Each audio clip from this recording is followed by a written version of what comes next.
ഇങ്ങനെ പാടുകൾ വീഴ്ത്തിയിട്ട് നമ്മളോട് പൈസ ചോദിക്കുന്നത്.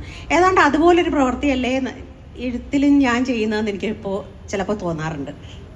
ഒരു വളരെ ഭീകരമായൊരവസ്ഥയാണത്. എന്തിനാണിത് ചെയ്യുന്നതെന്ന് ചോദ്യത്തിന് ഉത്തരവില്ല. പക്ഷെ ഇത് ചെയ്യാതെ മനസ്സിലുള്ള എന്തോ ഒന്ന് മാറിപ്പോകുന്നതുമില്ല. സ്വയം കുത്തി നോവിക്കുകയും ആ നോവിൽ ആനന്ദം കണ്ടെത്തുകയും ചെയ്യുന്ന പ്രത്യേകമായ ഒരു മാനസികാവസ്ഥയായിരിക്കണം എഴുത്തുകാരെ എഴുത്തിലേക്ക് നയിക്കുന്നതെന്ന് തോന്നുന്നു. അങ്ങനെ വേണമെങ്കിൽ വിചാരിക്കാം. ഈ ഒരു കാലത്തെപ്പറ്റി ചോദിക്കുമ്പോൾ ഞാനിങ്ങനെയല്ല. ഒരു 30 വയസ്സിൽ ഞാൻ വിചാരിച്ചിരുന്നത് എനിക്കൊരു 50-55 വയസ്സാകുമ്പോഴേക്കും കേരളത്തിലെ സമൂഹം കുറച്ചുകൂടെ പക്വത എത്തുമെന്നും 30 വയസ്സിൽ ഞാൻ കണ്ട ചില പ്രശ്നങ്ങളും പ്രതിസന്ധികളും ഒക്കെ ഇല്ലാതാകുമെന്നും എൻ്റെ അടുത്ത തലമുറ എന്നേക്കാൾ സന്തോഷത്തോടെയും എന്നേക്കാൾ സുരക്ഷിതത്വത്തോടെയും എന്നേക്കാൾ സമത്വബോധത്തോടെയും ജീവിക്കുമെന്നുമായിരുന്നു. ഇപ്പം അതിനേക്കാളൊക്കെ സമത്വബോധം പിടിച്ചു വാങ്ങുന്ന ഒരു തലമുറയുണ്ട് കേട്ടോ. തീർച്ചയായിട്ടും അവരെക്കുറിച്ച് എനിക്ക് വലിയ അഭിമാനവും വലിയ പ്രതീക്ഷയുമുണ്ട്. ഞാൻ അവരിൽ ഒരാളാകാൻ കൊതിക്കാറുണ്ട്. പക്ഷെ എന്നാലും നമുക്ക് ഒരു ജനസാമാന്യത്തിന് എപ്പോഴും പിന്നിലേക്ക് ഏതോ ഒരു വിദൂര ഭൂതകാലത്തിൽ ഏതോ ഒരു മായാ ലോകം സൃഷ്ടിച്ച് അവിടെ പോയി ജീവിക്കാൻ ആഗ്രഹിക്കുന്ന ഒരു ജനവിഭാഗത്തെ നമ്മൾ കണ്ടുകൊണ്ടിരിക്കുന്നു. പിന്നിലേക്ക് ഇങ്ങനെ ടൈമിൽ യാത്ര ചെയ്ത് ആ പഴയ കാലത്തെ തിരിച്ചു കൊണ്ടുവന്ന് അതെന്തോ വിശേഷപ്പെട്ടതായിരുന്നു എന്ന് ഓരോ നിമിഷവും ബോധ്യപ്പെടുത്താനുള്ളൊരു ശ്രമം നടക്കുന്നു. ഇത് സ്ത്രീയെ സംബന്ധിച്ചിടത്തോളം വളരെ അപകടകരമാണ്. സ്ത്രീ എന്ന് മാത്രമല്ല, എല്ലാ തരം ദുർബല വിഭാഗങ്ങൾക്കും വളരെ വളരെ വളരെ അപകടകരമായൊരു സംഗതിയാണ്. അല്ല, അപ്പോ ഈ ഒരു സാഹചര്യത്തെ ഒരു എഴുത്തുകാരി എന്നുള്ള നിലയ്ക്ക് ഞാൻ പറഞ്ഞത് പറഞ്ഞു വന്നതെന്ന് മാറിപ്പോയി. അതായത് എഴുത്തുകാരി മാത്രമല്ല എന്ന് പറഞ്ഞു ചേച്ചി പറഞ്ഞു. എഴുത്തുകാരി മാത്രമല്ല എന്നുള്ളതല്ല, ഞാനൊരു പൗരൻ മാത്രമല്ല എഴുത്തുകാരി കൂടിയാണെന്ന് വേണം പറയാൻ. ആദ്യം പൗരനാണ്, പിന്നീടാണ് എഴുത്തുകാരിയാവുന്നത്. അല്ലാതെ ആദ്യം എഴുത്തുകാരിയായിട്ട് പിന്നീട് പൗരനാകുകയല്ല. ആദ്യം പൗരനാകുകയും പിന്നീട് എഴുത്തുകാരിയാകുകയും ചെയ്യുന്ന. അപ്പോൾ ഒരു ബാങ്ക് ഉദ്യോഗസ്ഥൻ അല്ലെങ്കിൽ ഒരു രാഷ്ട്രീയ പ്രവർത്തകൻ ആദ്യം പൗരനാണ്. ഒരു ബാങ്ക് ഉദ്യോഗസ്ഥ ആദ്യം പൗരനാണ്. ആദ്യത്തെ അല്ലെങ്കിൽ ഏറ്റവും ബേറസ്റ്റ് അവകാശം എന്ന് പറയുന്നത് ഈ നാട്ടിലെ ഒരു സിറ്റിസൺ എന്നുള്ളതാണ്. ആ സിറ്റിസണിൻ്റെ അവകാശങ്ങൾക്കപ്പുറം അതിനേക്കാൾ മറികടന്നിട്ടുള്ള ഒരവകാശങ്ങളും നമുക്ക് പിന്നെ കിട്ടുന്നില്ല, നമ്മുടെ മൗലിക അവകാശങ്ങൾക്കപ്പുറം. പക്ഷെ സ്ത്രീകളെയും ട്രാൻസ്ജെൻഡർ വ്യക്തികളെയും ഒക്കെ സംബന്ധിച്ചിടത്തോളം ഈ മൗലിക അവകാശങ്ങളാണ് ആദ്യമേ കവർന്നെടുക്കപ്പെടുന്നത്. അത് പലപ്പോഴും സംരക്ഷണത്തിൻ്റെ പേരിലോ അല്ലെങ്കിൽ സാമൂഹികമായ സ്വീകാര്യതയുടെ പേരിലോ ഒക്കെ ആയിരിക്കും. അങ്ങനെ വരുമ്പോൾ ഞാൻ ആദ്യം പൗരനാണ്, പിന്നീട് എഴുത്തുകാരി ആകുന്നുള്ളൂ എന്നുള്ളതാണ് സത്യം. പൗരൻ എന്ന നിലയിലും എഴുത്തുകാരി എന്ന നിലയിലും ഇന്ന വിധം പ്രവർത്തിക്കണമെന്നോ ഇന്ന രീതിയിൽ ശബ്ദിക്കണമെന്നോ ഇന്ന നേരത്ത് ശബ്ദിക്കണമെന്നോ ആരും എന്നോട് ആവശ്യപ്പെടാറില്ല. ആർക്കും എന്നോട് ആവശ്യപ്പെടാൻ അവകാശവുമില്ല, അധികാരവുമില്ല. പക്ഷേ എനിക്ക് ശബ്ദിക്കാനുള്ള അവകാശം എൻ്റെ ഭരണഘടന എനിക്ക് ഉറപ്പ് നൽകുന്നുമുണ്ട്. പക്ഷേ ഇന്നത്തെ ഒരു സാഹചര്യം നമ്മൾ ഈ കാണുന്നത് പോലെ ഒരു ഭയത്തിൻ്റെ ഒരു കമ്പിളി പുതപ്പ് ഇങ്ങനെ മൂടി തുടങ്ങിയിട്ടുണ്ടല്ലോ. ഇപ്പം അരുന്ധതി റോയുടെ പുസ്തകം നിരോധിക്കുന്നു. ഒരു സിനിമയ്ക്ക് ഒരു ഇനീഷ്യൽ ചേർത്താൽ ആ സിനിമ അല്ലെങ്കിൽ സെൻസർ ചെയ്യുന്നു. ഈ രീതിയിൽ അതിപ്പോഴുള്ള കാര്യമല്ല, ഇത് ഇന്ത്യ സ്വാതന്ത്ര്യം കിട്ടിയ കാലം തൊട്ട് അതിന് മുമ്പ് തൊട്ടുള്ള കാര്യമാണ്. എഴുത്തുകാരെ ഭയപ്പെടുക, അവരുടെ പുസ്തകങ്ങൾ നിരോധിക്കുക എന്നുള്ളത് എല്ലാ കാലത്തും ഒരു വലിയ അധികാരത്തിൻ്റെ പ്രകടനമായി കൊണ്ടു നടന്നിട്ടുള്ളതാണ്. അത് ഇന്നോ ഇന്നലെയോ തുടങ്ങിയ കാലമല്ല. പക്ഷെ ഇന്നത്തെ കാലത്ത് അത് കൂടുതൽ ഭയപ്പെടുത്തുന്നതാകുന്നത് ഇക്കാലത്ത് അത് നടന്നുകൂടാ എന്നുള്ളത് കൊണ്ടാണ്. കാരണം പഴയ കാലമല്ല, ഇന്ന് ഇതൊരു ഗ്ലോബൽ, മുഴുവൻ ലോകവും ഒരു വില്ലേജ് മാത്രമായിട്ട് ചുരുങ്ങിക്കഴിഞ്ഞു. നമുക്കറിയാത്ത വിധത്തിൽ ലോകം നമ്മുടെ മുമ്പിൽ തുറന്നു കഴിഞ്ഞു. നമ്മുടെ എല്ലാ തരത്തിലുള്ള പുരോഗതി ശാസ്ത്രരംഗത്തും സാമൂഹിക രംഗത്തും സാങ്കേതിക രംഗത്തും ഒക്കെ വന്നു കഴിഞ്ഞു. ക്ലോണുകളെ ഉണ്ടാക്കുന്ന ഒരു കാലം എത്തിക്കഴിഞ്ഞു. ഈ കാലത്ത് നിരോധനങ്ങൾ കൊണ്ടുവരുമ്പോഴാണ് അത് പരിഹാസ്യമാകുന്നത്. ഈ കാലത്ത് പിന്നെ എന്താണ് പലതരം പൗരത്വത്തെ പറ്റി അല്ലെങ്കിൽ സ്വാതന്ത്ര്യത്തെ പറ്റി മതത്തെ പറ്റിയൊക്കെയുള്ള പഴയ ആശയങ്ങൾ പിന്നെയും പൊക്കിക്കൊണ്ടുവരുമ്പോഴാണ് അത് പരിഹാസ്യമാകുന്നത്. അതെ, അതാണ് അതിലേക്കുള്ളൊരു തിരിച്ചുപോക്കിലേക്ക് നമ്മൾ ഒരു ഭയത്തിൻ്റെ ഒരു അന്തരീക്ഷം സൃഷ്ടിച്ചുകൊണ്ട് സമൂഹത്തെ ആകെ തന്നെ 21-ാം നൂറ്റാണ്ടിൽ നിന്ന് തിരിച്ച് കൊണ്ടുപോകാനുള്ളൊരു ശ്രമമാണല്ലോ, അതിൻ്റെ ഭാഗമാണല്ലോ അത്. യഥാർത്ഥത്തിൽ എഴുത്തുകാർ, ഇപ്പം നമ്മൾ ഉത്തരവാദിത്വം തീർച്ചയായിട്ടും ആരും അടിച്ചേൽപ്പിക്കുന്നില്ലെങ്കിൽ പോലും പുസ്തകങ്ങൾക്കും കലയ്ക്കും സമൂഹത്തിൽ ചലനങ്ങൾ സൃഷ്ടിക്കാൻ കഴിയുമെന്നുള്ളതുകൊണ്ടാണല്ലോ ഭരണാധികാരികൾ, പ്രത്യേകിച്ചും സ്വേച്ഛാധിപത്യ ഭരണാധികാരികൾ അതിനെ ഭയക്കുന്നത്. അപ്പോൾ തീർച്ചയായിട്ടും അതിനെ ഒരു പിടിച്ചു നിർത്താൻ കഴിയുന്ന തരത്തിലുള്ള ഒരു ശക്തി പുസ്തകങ്ങൾക്കുണ്ട് എന്ന് തന്നെയല്ലേ നമ്മൾ വിചാരിക്കേണ്ടത്. പുസ്തകങ്ങൾക്കുണ്ടാക്കുന്നത് വായനക്കാരാണ്, എഴുത്തുകാരല്ല. വായനക്കാരുടെ സമൂഹമാണ്. അവരുടെ സംഘടിതമായ പിന്തുണയാണ് വാസ്തവത്തിൽ പുസ്തകങ്ങളെ മഹത്തരമാക്കുന്നത്. അത് പറയുമ്പോഴേ ഞാൻ ചോദിക്കാം, മീരയുടെ വായനാ സമൂഹത്തെ എങ്ങനെയാണ് അതിൻ്റെ ചില സവിശേഷതകൾ പങ്കുവെക്കാൻ പറ്റുമോ? വായനയുടെ ഈ പുസ്തകങ്ങൾ, ഇപ്പോൾ നിരവധി പുസ്തകങ്ങൾ ഇറങ്ങുന്നു, അതിനോടുള്ള സമീപനം, അതിനുള്ള റെസ്പോൺസ് എങ്ങനെയുണ്ട്? വലിയൊരു ആരാധക വൃന്ദം തീർച്ചയായും മലയാളി വായനക്കാരുണ്ട്. പിന്നെ ആരാധകർ എന്നുള്ള വാക്കേ ഞാൻ ഉപയോഗിക്കാറില്ല. ഞാൻ വിചാരിക്കുന്നത് അവരുടെ ചില അംശങ്ങളെ എൻ്റെ പുസ്തകങ്ങളിൽ അവർ കണ്ടെത്തുന്നു, അങ്ങനെ താതാത്മ്യപ്പെടുന്നു എന്നാണ്. ഞാനും അങ്ങനെയാണ്. എനിക്ക് മുമ്പേ എഴുതിയ ആളുകളുടെ പുസ്തകങ്ങളിൽ എന്നെ കണ്ടെത്തിയിട്ടുള്ളതും അവരുമായി താതാത്മ്യപ്പെട്ടിട്ടുള്ളതും. പുതിയ തലമുറയിലെ വായനക്കാർ എന്നെ ഏറ്റവും കൂടുതൽ എനിക്ക് പ്രതീക്ഷയും പ്രചോദനവും പ്രേരണയും ഒക്കെ ആകുന്നത്, എന്നെ സ്നേഹിക്കപ്പെടുന്നതായിട്ട് എന്നെ ബോധ്യപ്പെടുത്തുന്നവരാണ്. അവരുടെ സ്നേഹത്തിൻ്റെ മുമ്പിലാണ് ഞാൻ തളർന്നു പോകുന്നത്. അതൊരു വലിയ സന്തോഷമാണ്. പിന്നെ വായനാ സമൂഹം എന്ന് പറയുന്നത് ഒരു ഫിക്സഡ് ഡിപ്പോസിറ്റ് പോലെ ഒരു സംഗതിയൊന്നും അല്ല. അതൊരു വലിയ ഒന്നിച്ചുള്ളൊരു യാത്രയാണ്. ആ വഴിയിൽ ചിലരൊക്കെ വരും, ചിലരൊക്കെ പോകും, ചിലരൊക്കെ ഒപ്പം തന്നെ തുടരും, അതങ്ങനെ പോകും. അതിലപ്പുറം അവരെ സ്നേഹിക്കുക എന്നുള്ളതിനപ്പുറം എനിക്ക് വേറൊന്നും ചെയ്യാനില്ല. മറ്റു ഭാഷകളിലോ ഇപ്പോൾ ദേവിക ട്രാൻസ്ലേറ്റ് ചെയ്തിട്ടുണ്ട്, നിഷ സൂസൻ ഖബർ തർജ്ജമ ചെയ്തു. ഖബർ എന്ന് പറയുന്നത് ഒരു ചെറിയ വളരെ ചെറിയൊരു പുസ്തകമാണ്. വളരെയേറെ ഒരുപാട് മാനങ്ങളുള്ള, ഒരുപാട് അടരുകളുള്ള ഒരു പുസ്തകമാണ്. അപ്പോൾ ഇതെല്ലാം തന്നെ തർജ്ജമ ചെയ്യപ്പെടുന്നുണ്ട്. പൊതുവിൽ മലയാളം പുസ്തകങ്ങൾ വിവർത്തനം ചെയ്യപ്പെടുന്നത് വളരെ കുറവാണ് എന്നൊരു അഭിപ്രായമാണ്. തമിഴിൽ ഏതാണ്ട് എല്ലാ പുസ്തകങ്ങളും വന്നു കഴിഞ്ഞു. തമിഴിൽ എനിക്ക് ഒരുപാട് വായനക്കാരുണ്ടെന്ന് അവിടുത്തെ എഴുത്തുകാരൊക്കെ പറയാറുണ്ട്. പിന്നെ കന്നഡയിൽ വന്ന പുസ്തകവും വളരെ ശ്രദ്ധിക്കപ്പെട്ടിട്ടുണ്ട്. ഇംഗ്ലീഷിലും മിക്കവാറും എല്ലാ പുസ്തകങ്ങളും ഇനി എഴുതാനുള്ളത് ഒഴികെ ബാക്കിയെല്ലാം വന്നു കഴിഞ്ഞു. വലിയ സന്തോഷം തോന്നാറുണ്ട്. കാരണം എൻ്റെ ഒപ്പമുള്ള മറ്റെഴുത്തുകാരെയൊക്കെ അപേക്ഷിച്ച് എന്നെ തിരിച്ചറിയുന്നു എന്നൊക്കെ ഉള്ളത് വലിയ സന്തോഷം തോന്നാറുണ്ട്. അതിൻ്റെ ഒരു പ്രത്യേകത. ഇപ്പം മലയാളം വായനക്കാരല്ലാത്ത വായനക്കാർക്ക് എത്രമാത്രം തീർച്ചയായിട്ടും മീരയുടെ പുസ്തകങ്ങളുടെ സവിശേഷതയാണ്. നമുക്കറിയാവുന്ന പോലെ ഈ പുസ്തകങ്ങൾക്കൊക്കെ തന്നെ നമ്മൾ പറയുന്ന ഒരു മലയാളിയുടെ മനസ്സ്, അല്ലെങ്കിൽ മലയാളികളുടെ മാത്രമായ ചില കാഴ്ചകളൊന്നും അല്ല. ഇതിനൊരു കോസ്മോപൊളിറ്റൻ ആയിട്ടോ അല്ലെങ്കിൽ ഒരു വളരെ പാൻ ഇന്ത്യൻ ആയിട്ടോ ഒക്കെയുള്ള ഒരു കഥകളും സമീപനങ്ങളും അതിൻ്റെ ക്യാൻവാസും എല്ലാം അങ്ങനെ തന്നെയാണ്. അതായിരിക്കാം മറ്റു ഭാഷകളിലേക്ക് തർജ്ജമ ചെയ്യപ്പെടുന്നതും വായിക്കപ്പെടുന്നതും തോന്നുന്നു. എങ്കിലും ഞാൻ ചോദിക്കുകയാണ്, ഈ ഒരു എഴുതുമ്പോൾ നിങ്ങളുടെ മുന്നിൽ വായനക്കാരുണ്ടോ? ഉണ്ടെങ്കിൽ അത് ഏത് തരം വായനക്കാരാണ്? എഴുതുമ്പോൾ മുമ്പിൽ വായനക്കാരൊന്നുമില്ല. എഴുതി കഴിഞ്ഞിട്ടാണ് വായനക്കാരുടെ വരവ്. എഴുതുന്ന സമയത്ത് ഞാനും മാത്രമേ ഉള്ളൂ. അത് ചിലപ്പോൾ എഴുതുന്ന ഞാനും വായിക്കുന്ന ഞാനും ആയിരിക്കും. ആ എഴുതുന്ന സമയത്ത് എനിക്ക് ആരും ഒന്നും എന്നെ ബാധിക്കുന്നതേ ഇല്ല. അങ്ങനെ ബാധിക്കുമായിരുന്നെങ്കിൽ ഇപ്പം എഴുതിയ പലതും എനിക്ക് എഴുതാൻ പറ്റില്ല. പക്ഷെ എഴുതി കഴിഞ്ഞതിന് ശേഷം ആ എഡിറ്റിങ്ങിൻ്റെ ഒരു വേളയിലും വായനക്കാരുണ്ടെന്ന് പറയാൻ പറ്റില്ല. ആ സമയത്ത് ആ കൃതി മാത്രമേ ഉണ്ടാവുള്ളൂ. എഡിറ്റർ എന്ന നിലയിൽ ഞാനതിനെ എങ്ങനെ കാണുന്നു എന്നുള്ളതാണ് എന്നെ ഏറ്റവും കൂടുതൽ സ്വാധീനിക്കുന്നത്. അത് കഴിഞ്ഞ് അത് പ്രസിദ്ധീകരണത്തിന് അയക്കുന്ന നിമിഷം മുതൽ വായനക്കാരുണ്ട്. അത് പ്രസിദ്ധീകരിച്ച് വരുന്ന നിമിഷം മുതൽ ഭയങ്കര ഉത്കണ്ഠയാണ്. ഇതെങ്ങനെയാണ് ആളുകൾ വായിക്കുക, ഇത് ശരിക്കും വായനക്കാരെ തൃപ്തിപ്പെടുത്തുമോ, ഇതുപോലെ ഏതെങ്കിലും ഇതിനേക്കാൾ നന്നായി എഴുതിയത് ഏതെങ്കിലും അവർ വായിച്ചിട്ടുണ്ടാകുമോ എന്നൊക്കെയുള്ള പലതരം ആശങ്കകളും ഉത്കണ്ഠകളും പ്രസിദ്ധീകരിച്ച് വന്നാൽ എനിക്ക് പിന്നെ അത് രണ്ടാമത് വായിക്കാൻ തന്നെ ഭയമാണ്. അതിലെന്തെങ്കിലും ഞാൻ കാണാത്ത തെറ്റുകൾ കടന്നുകൂടിയിട്ടുണ്ടാകുമോ, ഏതെങ്കിലും സെൻറ്റൻസ് മാറിപ്പോയി കാണുമോ, ഇങ്ങനെയൊക്കെയുള്ള ഒരുപാട് എന്താണ് പറയുന്നത്, ഇറാഷണൽ ഭീതികൾ എന്നെ ബാധിക്കാറുണ്ട്. പിന്നെ ഇത് എഴുതിയെല്ലാം കഴിഞ്ഞ് ഇത് എൻ്റേതല്ലാതാകും. 1 മിനിറ്റ് തൊട്ട് പിന്നെ ഞാൻ അതിൽ നിന്ന് അത് വിടുതൽ വാങ്ങും.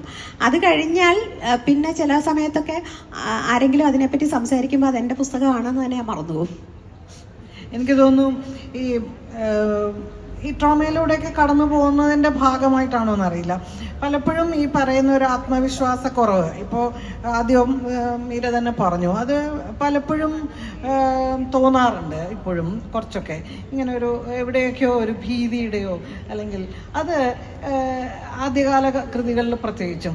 പിന്നെ ഒരു ഘട്ടം വന്ന ഒരു ആത്മവിശ്വാസം, നേരത്തെ പറഞ്ഞ നഷ്ടപ്പെട്ട ആത്മവിശ്വാസം ഏകദേശം എഴുത്തിന്റെ കാര്യത്തിൽ മാത്രമേ ഉള്ളൂ. അതാ എഴുത്തിന്റെ കാര്യത്തിലാണ് പറയുന്നത്. എഴുത്തിന്റെ കാര്യത്തിൽ എന്താ വെച്ചാൽ, എഴുത്ത് എന്നത് വളരെ അബ്സ്ട്രാക്റ്റ് ആയ ഒരു അമൂർത്തമായ നിർവചനങ്ങൾക്ക് വിധേയമാകാത്ത ഒന്നാണെന്നുള്ളത് കൊണ്ട് ഇതെങ്ങനെയാണ് ഇതിൻ്റെ വിവിധ തലങ്ങൾ, ഇതിൻ്റെ ആഴങ്ങൾ, ഇത് എന്താണ് അനുഭവവേദ്യമാകുക എന്നതിനെ പറ്റിയുള്ള ഒരു ആത്മവിശ്വാസക്കുറവെന്നുണ്ട്. അതെനിക്ക് തോന്നുന്നു എല്ലാ എഴുത്തുകാർക്കും ഉണ്ടാവും. എനിക്ക് അതുപോലെ തന്നെ ഈ ഒരു പുസ്തകം എഴുതുന്നു, അത് വായനക്കാരിലേക്ക് എത്തിക്കഴിയുമ്പോൾ അതിന് പല എഴുത്തുകാരും പറയാറുള്ള കാര്യമാണ്, അവരെഴുതുന്നവർ കാണാത്ത കാഴ്ചകളും അതിൻ്റെ അപ്പുറത്ത് നിൽക്കുന്ന പലതും വായനക്കാരും ഒരുപക്ഷെ നിരൂപകരും, പ്രത്യേകിച്ച് വായനക്കാർ, അതിൽ നിന്ന് കണ്ടെത്താറുണ്ട്. ഇപ്പോൾ ഞാൻ ഉദാഹരണത്തിന്, ഇപ്പോൾ എനിക്കൊക്കെ വളരെയേറെ ശ്രദ്ധിക്കപ്പെട്ട ഒന്നാണ് നിറങ്ങളെക്കുറിച്ചുള്ള മീരയുടെ ചിന്തകൾ. അത് ബോധപൂർവമാണോ എന്ന് ഇനിയിപ്പോൾ ചോദിച്ചാലേ എനിക്കറിയുള്ളൂ.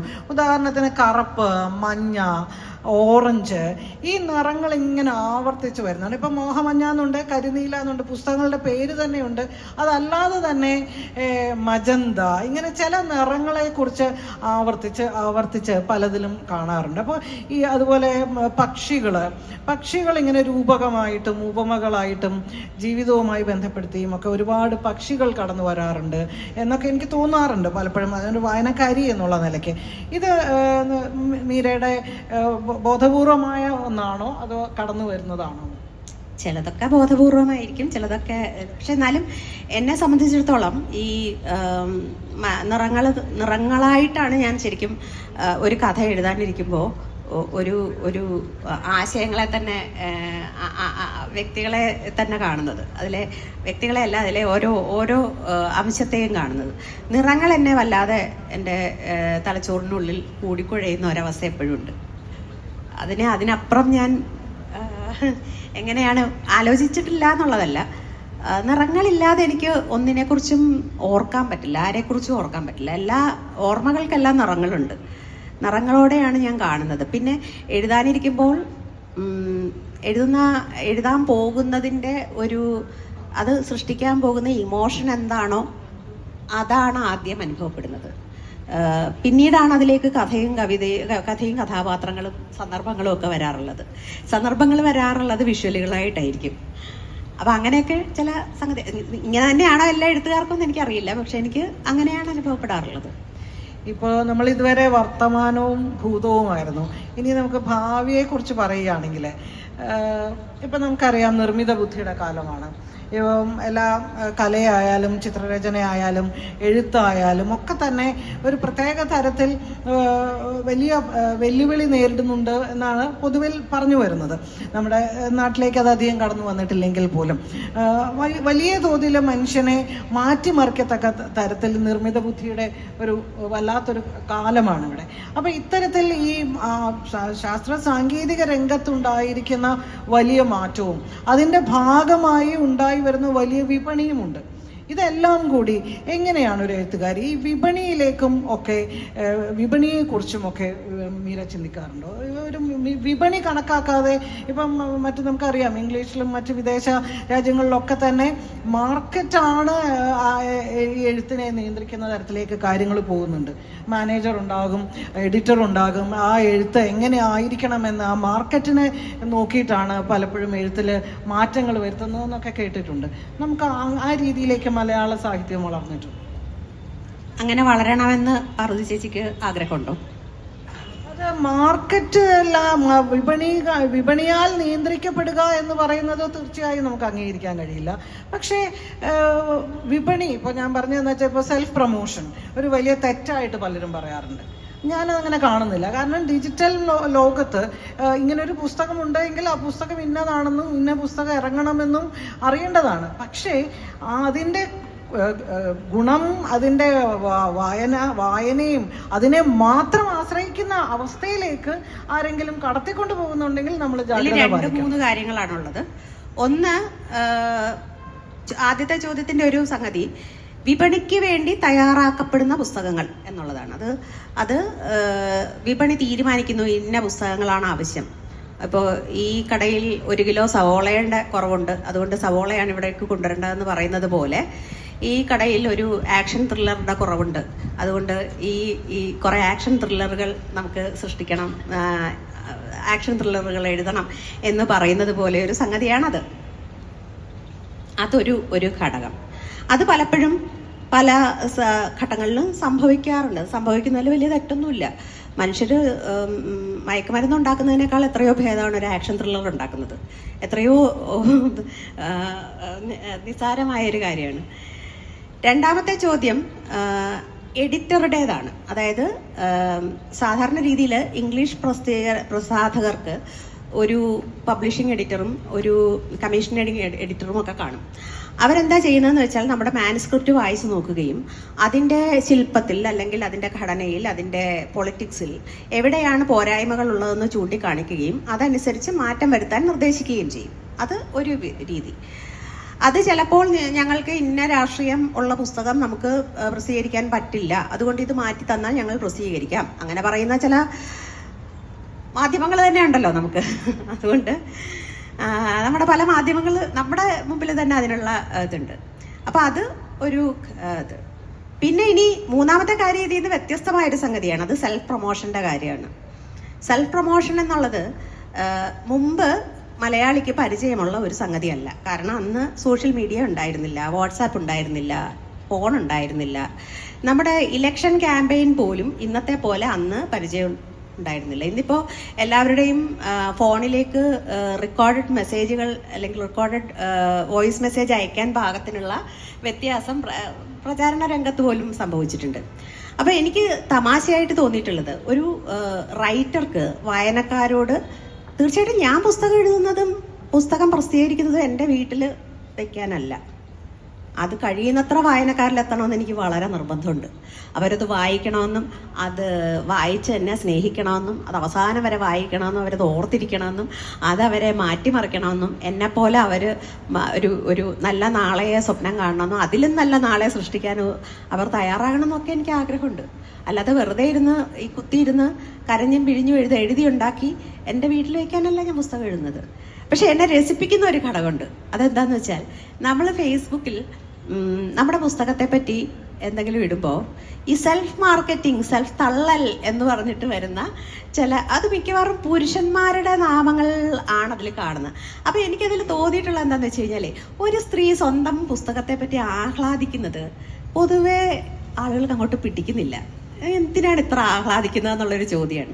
ഒരു സ്ത്രീയുടെ ആഹ്ലാദം ഉൾക്കൊള്ളാനും ആ സ്ത്രീ ആഹ്ലാദിക്കുന്നതിൽ ആഹ്ലാദിക്കാനും, നിങ്ങൾക്ക് ആഹ്ലാദം തോന്നിയില്ലെങ്കിൽ അത് അവരെന്തെങ്കിലും ചെയ്തോട്ടെ എന്ന് വിചാരിക്കാനും ഇപ്പോഴും നമ്മുടെ ഏറ്റവും വിദ്യാസമ്പന്നരായ വായനക്കാരായ ഫേസ്ബുക്കൊക്കെ ഉപയോഗിക്കുന്നവരുമായ ജനസാമാന്യ ഭൂരിപക്ഷവും പക്വത എത്തിയിട്ടില്ല എന്നുള്ളതിൻ്റെ തെളിവാണ്. പക്ഷെ എനിക്കത് എൻ്റെ ഒരു രാഷ്ട്രീയ പ്രവർത്തനത്തിൻ്റെ ഭാഗം കൂടിയാണ്. എനിക്ക് എൻ്റേതാകട്ടെ മറ്റ് സ്ത്രീകളുടേതാകട്ടെ പുസ്തകങ്ങളും മുഖങ്ങളും അവരുടെ വാശികളും വൈരാഗ്യങ്ങളും വഴക്കുകളും ഒക്കെ എപ്പോഴും ഫേസ്ബുക്കിൽ നിറഞ്ഞു നിൽക്കണമെന്നാണ്. ഫേസ്ബുക്കിൽ മാത്രമല്ല, ജീവിതത്തിലുടനീളം സമൂഹത്തിൽ എല്ലായിടത്തും നിറഞ്ഞു നിൽക്കണമെന്ന് തന്നെയാണ് എൻ്റെ ആഗ്രഹം. അങ്ങനെ മാത്രമേ ഈ സ്ത്രീയുടെ ശബ്ദത്തോടും ക്യൂർ വ്യക്തികളുടെ ശബ്ദത്തോടുമൊക്കെ അവരുടെ ദൃശ്യതയോട്, അവരുടെ നിലനിൽപ്പിനോട്, അവരുടെ സ്ഥാനത്തോട്, അവരുടെ അവകാശങ്ങളോട് ഒക്കെ സമൂഹം പൊരുത്തപ്പെടുകയുള്ളൂ. അതുകൊണ്ട് ഇതൊരു വളരെ അത്യാവശ്യമുള്ളൊരു കാര്യമാണ്. കഴിയുന്നത്ര നമ്മൾ സെൽഫ് മാർക്കറ്റിംഗ് നടത്തും. മാർക്കറ്റിംഗ് അല്ല വാസ്തവത്തിലത്, അത് നിങ്ങളുടെ സാന്നിധ്യം ഓർമ്മിപ്പിക്കലാണ്. ഞാനിവിടെയുണ്ട്, ഞാൻ ഇനിയും ഉണ്ടായിരിക്കും. എന്തൊക്കെ പറഞ്ഞാലും അരുന്ധതി റോയ് ഒരിക്കൽ പറഞ്ഞതുപോലെ ഡെസ്പൈറ്റ് യു ഐ എക്സിസ്റ്റ് എന്ന് പറയുന്ന ഒരു സംഗതി ഓരോ ആളും, എഴുതുന്ന ഓരോ ആളും അത് ചെയ്തുകൊണ്ടേയിരിക്കണം. ഈ പുസ്തകങ്ങൾ ഇവിടെ ഉണ്ടാകുമെന്നുള്ളത്, പ്രത്യേകിച്ച് ഇന്നത്തെ രാഷ്ട്രീയത്തിൽ despite you we write, despite you we dream, despite you we exist. അത് ഉറപ്പിച്ചുകൊണ്ടേയിരിക്കണം. ഈ ഒരു ചോദ്യം കൂടെ, ഈ നിരൂപണം ഇപ്പോൾ നമ്മുടെയൊക്കെ കുട്ടിക്കാലത്തുണ്ടായിരുന്ന പോലെ, നമ്മുടെയൊക്കെ ചെറുപ്പകാലത്തൊക്കെ ഉണ്ടായിരുന്ന അത്ര ഒരു ഗൗരവത്തിൽ നമ്മുടെ ഈ നിരൂപണ ശാഖ ഇപ്പൊ നിലവിലില്ല എന്ന് തോന്നുന്നു. ഇപ്പൊ നമ്മുടെയൊക്കെ ചെറുപ്പകാലത്ത് എന്തായിരുന്നു ഗൗരവമുള്ള നിരൂപണം? അവരെല്ലാം എഴുതിയിരുന്ന ആരെക്കുറിച്ചാ? വലിയ വലിയ കക്ഷികളെ കുറിച്ചാ. ഇപ്പൊ സച്ചിമാഷിനെ കുറിച്ച് എഴുതും, മുകുന്ദനെ കുറിച്ച് എഴുതും, MT കുറിച്ച് എഴുതും. അന്ന് ചെറിയ പിള്ളേരെ പറ്റിയൊന്നും എഴുതില്ല. അത് അതിനൊരു ഒരു ഒരു തലമുണ്ട്. എനിക്ക് തോന്നുന്നു ആ പ്രായമൊക്കെ എത്തുമ്പോഴേക്കും എന്നെ കുറിച്ച് എഴുതുമായിരിക്കും. പക്ഷെ സത്യത്തില് നിരൂപണത്തിന് വലിയൊരു ഒരു പ്രശ്നം സംഭവിക്കുന്നുണ്ട്. അതിന്റെ കാരണം എന്താന്ന് വെച്ച് കഴിഞ്ഞാൽ, നിരൂപണത്തിനായിട്ടുള്ള വായനക്കാര്, നിരൂപണത്തിനായിട്ടുള്ള പ്രകാശന സാധ്യതകളും കുറഞ്ഞു എന്നുള്ളതാണ്. റിവ്യൂ എന്ന് പറഞ്ഞാൽ പുസ്തകത്തെ പുകഴ്ത്തലായിട്ട് മാറി.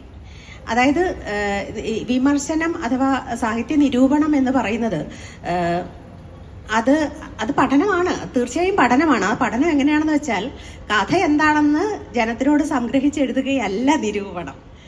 മറിച്ച് ഈ കഥയുടെ രചനയിൽ ഉപയോഗിച്ചിരിക്കുന്ന അതിൻ്റെ മോർഫോളജിയും അനാറ്റമിയും ഫിസിയോളജിയും തമ്മിലുള്ള പൊരുത്തമാണ്.